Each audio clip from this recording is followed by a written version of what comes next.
Assalamualaikum warahmatullahi wabarakatuh. Saya Anggita Ramana Sepia dengan NIM 24053560613. Di sini saya akan menjelaskan video untuk UAS mata kuliah Analisis dan Desain Algoritma. Pada kali ini kami disuruh untuk merancang sebuah solusi algoritmik end-to-end untuk mengidentifikasi konten influencer yang beresiko pseudo expert dan menghasilkan peringkat resiko atau risk score pada setiap akun konten. Nah, pada saat ini banyak influencer yang membahas topik serius seperti kesehatan, keuangan, dan hukum dengan gaya seolah-olah mereka ahli, padahal tidak memiliki kompetensi atau otoritas yang jelas. Hal ini berpotensi menyesatkan masyarakat dan menyebabkan keputusan yang salah. Oleh karena itu, kami merancang sebuah solusi algoritmik untuk mengidentifikasi konten influencer yang beresiko pseudo expert.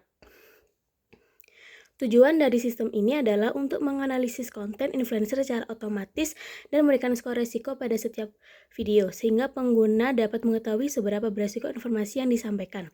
Algoritma ini bekerja secara end-to-end dengan alur sebagai berikut. Yang pertama, video influencer, lalu video tersebut diekstraksi teks dan metadata, lalu mendeteksi topik sensitif dari video tersebut, dan dihasilkan analisis klaim dan bahasa, lalu analisis kredibilitas akun, dan yang lalu perhitungan risk score dan tampilan skor. Pada kesempatan kali ini, saya menggunakan hashtag ADHD dalam kesehatan mental pada salah satu platform, yaitu TikTok.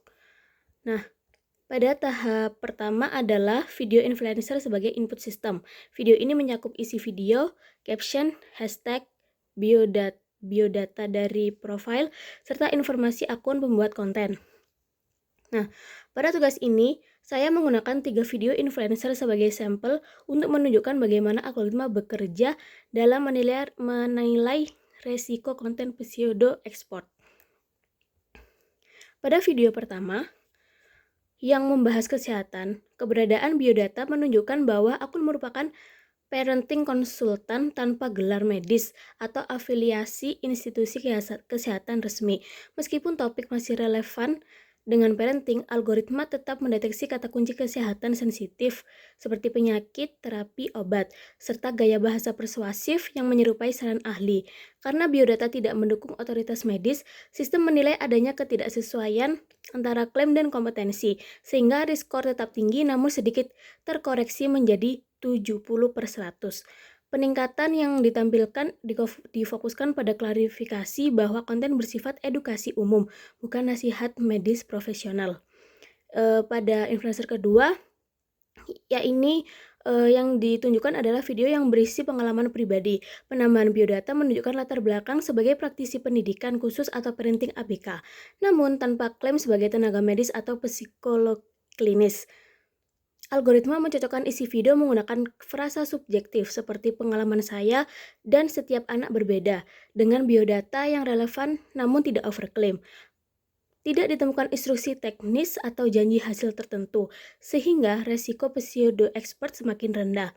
Dengan dukungan biodata yang konsisten dengan isi konten, risk score turun menjadi sekitar 30/100 dan diklasifikasikan sebagai konten berbasis pengalaman profesional non-medis dengan label informasi pendukung, bukan rekomendasi wajib.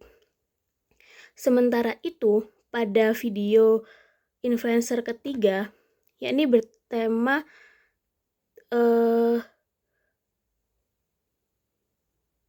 keuangan atau investasi.